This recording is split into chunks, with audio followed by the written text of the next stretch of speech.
mindset, yung buong team, parang nakakagaan ba yung ganong type ng approach ng team sa laro? Yeah, kasi I think one thing that we're trying to get to know from each other also is how we respond in difficult situations. Kasi, you know, what could be working for me could not be the best way for other people to be able to cope to a situation. So we respect that also.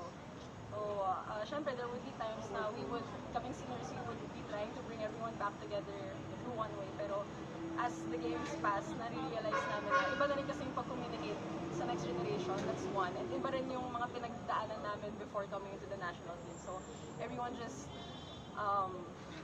needs to be talked to in different ways. And yun yung pinag-usapan din namin while leading. Gio, you're one of, siguro ate isa na sa mga ate ng team, but you're still one of the way younger faces to have led the national team. One of the younger captains in kumbaga. So, what does being captain of the national team mean to you after years now struggle and heartbreaking with the national team? Kumbaga yung transition to this very big role din in your career.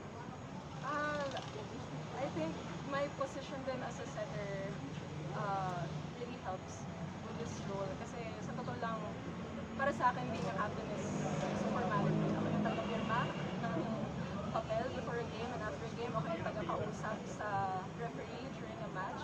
But inside the court, there are so many captains talaga.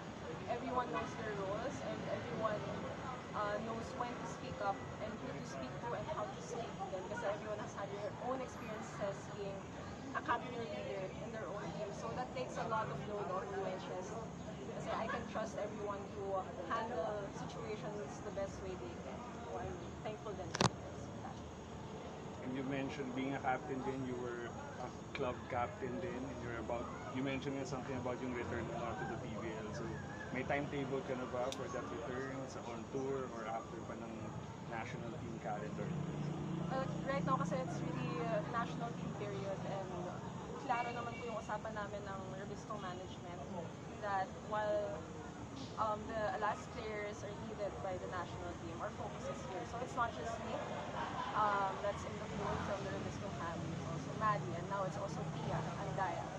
Then very clear naman yung management and very supportive because they know that when they send us to the national team, we come back with better experiences that can help